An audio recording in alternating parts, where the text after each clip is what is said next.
Euh, un de mes amis qui était au Cameroun il n'y a pas longtemps m'a dit une chose stupéfiante. Il me dit, ça me rappelle quelque part la Stasi. Vous l'avez dit tout à l'heure, quand ils rentrent dans une maison, ils la mettent à un niveau de destruction inimaginable. Quand ils prennent parfois des gens qu'ils tuent, ils disparaissent et plus personne ne sait où ils se trouvent. Et donc, évidemment, il y a un mépris pour la vie des Camerounais qui est tout de même assez hallucinante. On voit ça ailleurs. Je ne pouvais pas m'imaginer qu'on pouvait voir ça à ce niveau-là. Évidemment, tout ça a des noms, tout ça a des responsables.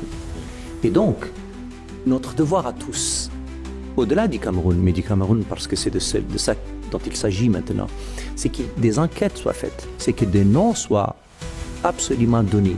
Les noms, il s'agit de deux noms. Il s'agit de ceux qui donnent des ordres, et il s'agit aussi de ceux qui exécutent les ordres. Le militaire qui reçoit un ordre de tuer, évidemment que celui qui lui a donné l'ordre est responsable, mais lui est aussi responsable et que sa responsabilité pénale peut être engagée et doit être engagée rapidement. Et c'est évidemment cette mise en garde qu'il faut mettre en valeur et en place tout le temps. Et puis après vient un deuxième ordre donc de responsabilité. C'est ceux qui ont des responsabilités politiques, là encore. Et il faudrait que nous travaillions, et nous avons déjà commencé à le faire, à identifier les responsables. Je parlais des responsables donc militaires, de ceux qui leur donnent des ordres, mais aussi des responsables politiques. Rapidement trouver le moyen du gel de leurs avoirs.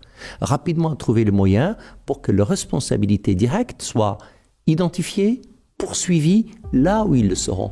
Parce qu'encore une fois, nous atteignons aujourd'hui un niveau d'ignominie dans la destruction et dans l'assassinat des Camerounais qui est juste inimaginable.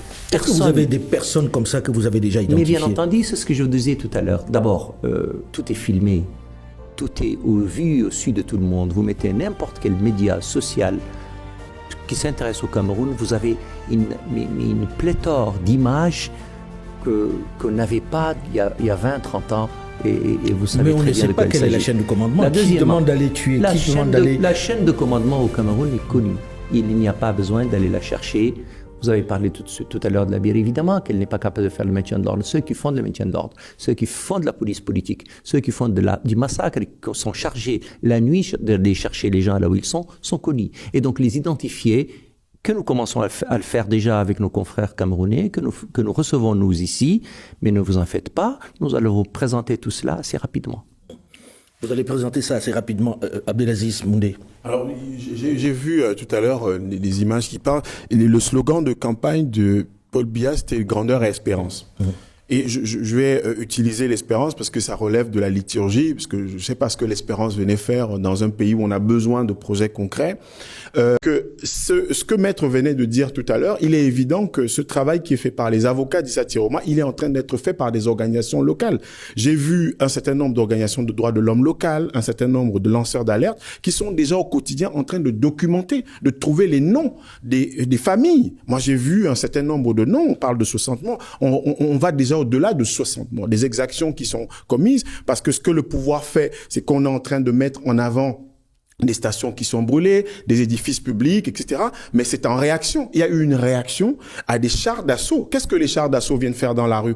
Un char d'assaut, c'est un soutien à une infanterie. C'est-à-dire que quand il y a un char, c'est qu'il y a une infanterie. On est en situation de guerre. Or, on n'était pas en situation de guerre. C'était un appel à des manifestations pacifiques. On a tous suivi les discours d'Issa Tiroma, d'Anissa Ekane et de Diokam Tchameni. C'était effectivement que les populations qui ont voté, des personnes qui avaient voté et que ces populations ont réagi en fonction. Vous ne pouvez pas imaginer avec quelle hargne ces populations se sont mobilisées pour Issa Tiroma. Et il faut terminer sur cette séquence-là. Quand Bouba Bello Maïgari est parti du gouvernement, tout le Cameroun attendait. Tout le Cameroun attendait Bouba Bello Maïgari. Issa Tiroma était un outsider, c'était un challenger négligeable. C'est-à-dire que tout le monde attendait Bouba Maïgari, sa stature d'ancien premier ministre. Comment expliquer ce désaveu? Situation. Oui, mais parce qu'à l'Infoca, il y a eu un discours ambigu et ambivalent de Bouba Bello Maïgari. C'est-à-dire que je démissionne du gouvernement et j'ai deux responsables gouvernementaux qui sont de l'UNDP au gouvernement, une secrétaire d'État et un ministre délégué, avec qui je fais campagne, notamment le ministre délégué. J'ai un sénateur nommé par le président Biya Plef en Hongrie, on n'a pas cru à qui est le secrétaire général. On n'a pas cru. À partir du moment où Issa Tiroma a fait un discours qui a été le déclencheur, avant même son déplacement à Garoua, il a dit si vous m'accordez vos suffrages, je défendrai votre victoire. On a vu un déclenchement, une sorte vraiment de houle comme ça qu'a accompagné Issa Tiroma. On a l'impression sa volonté, juste ajoutez-y sa volonté, c'est-à-dire ce qu'il a déclaré depuis le début. 1, je fais pas 7 ans, je fais 5 ans. 2, je retourne sur le fédéralisme qui a été assez intéressant. 3e, je serai une vraie petite transition pour que le Cameroun aille vers autre chose. Et ça, je pense que ça fait mouche et ça parle aux gens. Et ça aussi, il y avait l'Union pour le changement, parce que le stratège politique de l'année 2025 au Cameroun, c'est Anissa Ekane. Anissa Ekane qui va adouber Moïse Kamto, mais malheureusement, cette solution-là, effectivement, le pouvoir retourne effectivement un responsable du Manidem contre cette solution-là, et Anissa Ekane qui va investir dans le cadre de l'Union pour le changement, ce qu'ils ont fait avec Fondi en 92. On est un peu gêné, non, Maître Djemal? On l'entend pas beaucoup, ni dans un sens, ni dans l'autre. On l'entend timidement. C'est-à-dire qu'on a entendu hier un petit bruit de l'Union européenne qui consiste à dire « nous demandons de la clarté », un peu la phraséologie habituelle. Mais évidemment, tout ça est assez timide. Et donc, évidemment, nous attendons un peu plus. J'ai entendu hier sur Radio France Internationale Éléonore Carrois, donc la ministre chargée de la coopération, qui était là encore tout aussi timide. Et donc, nous attendons de la part des partenaires traditionnels du Cameroun, de ceux qui sont intéressés par ce qui peut arriver au Cameroun, qui, vous l'avez dit, un pays très important de la zone CEMAC. Si nous ne voulons pas qu'un chaos grave, sérieux, s'installe dans cette région, dans ce pays, qui va avoir des répercussions très graves sur tous les pays de la région, nous devons réagir rapidement. Et là, malheureusement, tout le monde est aux abonnés absents. Nous attendons une voix des États-Unis. Mais en même temps, la tradition veut qu'on félicite le nouveau... Mais c'est ce que j'allais vous dire. C'est-à-dire que nous attendons une voix des États-Unis d'Amérique, nous attendons une voix des partenaires traditionnels, mais vous avez raison. En même temps, on sent très bien qu'ils ont une vraie gêne. Ils voient que l'élection était une mascarade.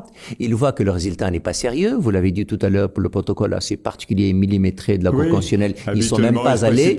C'est-à-dire qu'ils ne se sentent pas à l'aise. S'ils ne se sentent pas à l'aise, c'est parce qu'ils savent qu'il y a un problème. Et un problème, il y a. C'est que le président élu n'est pas investi. C'est le président non élu, c'est-à-dire non visible d'ailleurs, est investi. Et donc, il faudrait, que tous les acteurs de la vie politique camerounaise se mobilisent davantage. Deuxièmement, il faut entendre un peu plus les sociétés civiles, dont le travail est remarquable, vous l'avez dit tout à l'heure, en termes de recensement des crimes, de la situation de violation manifeste des droits humains.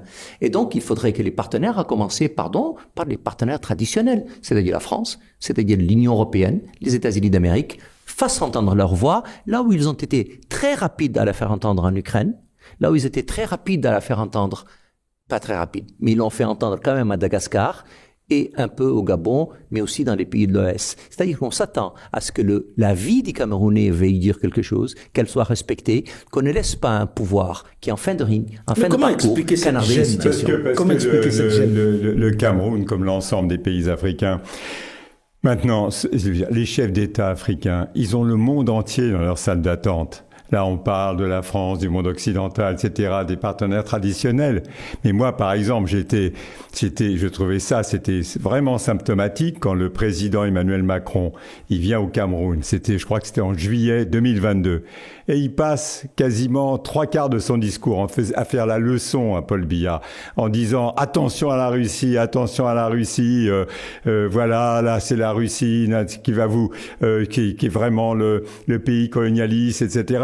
Et qu'est-ce que fait Paul Biya qu'on voit l'année suivante, en juillet 2023? Il est à Saint-Pétersbourg, au sommet Afrique-Russie. Et vous croyez que les Chinois, en ce moment, vous avez vu que pour les Américains, l'Afrique maintenant, c'est le Far West minier. C'est le Far West minier. Oui, il faut aller... Un jour à somme nulle. Maître Djemal, est-ce que, secrètement, ou d'une façon ou d'une autre, les autorités ont pris langue avec votre candidat, avec celui que vous considérez comme président? Est-ce qu'il y a des négociations? Vrai, on a beaucoup dit qu'on lui a proposé le poste de Premier ministre. C'est une réalité ou pas?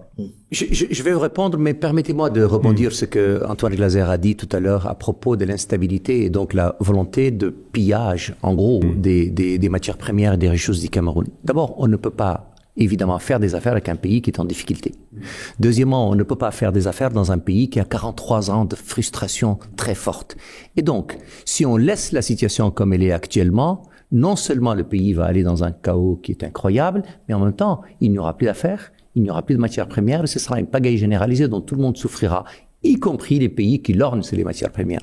Quant à ce que vous appelez, vous, d'abord, je suis à Paris, donc je ne suis pas dans un secret, je ne peux pas trahir un secret que je n'ai pas.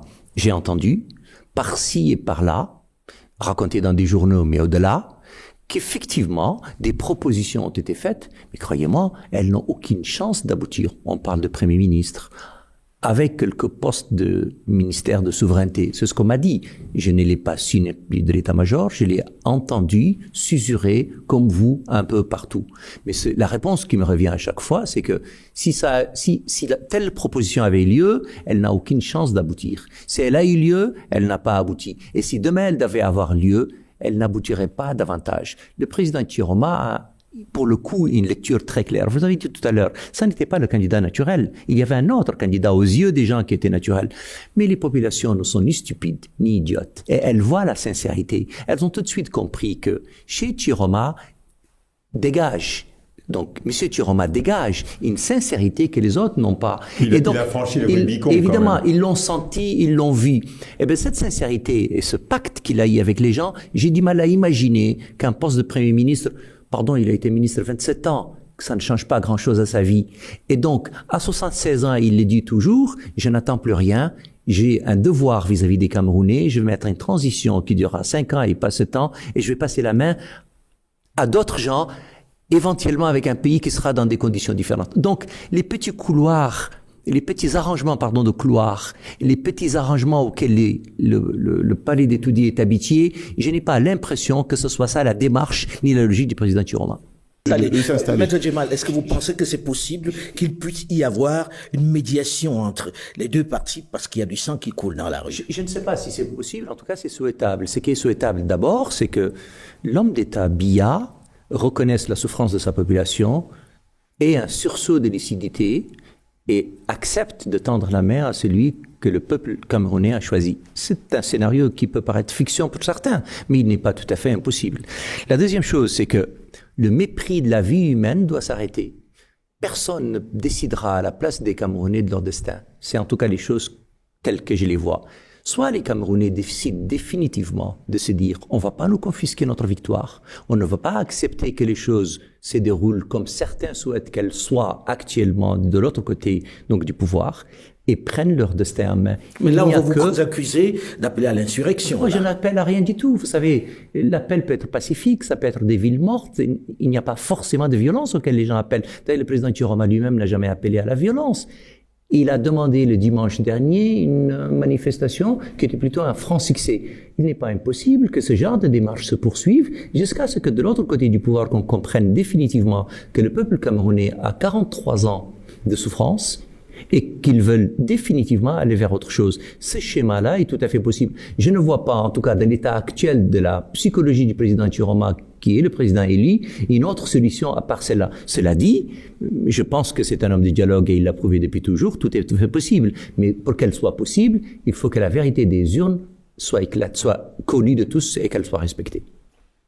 Nous arrivons malheureusement au terme de cette émission. Nous espérons que le bon sens va finir par primer et que les différents protagonistes de cette crise post-électorale vont nous épargner de mettre ce beau pays à feu et à sang. Et souvenez-vous, nulle part au monde, la violence, la guerre n'a apporté de solution durable à une crise. Les armes détruisent, elles n'ont jamais construit.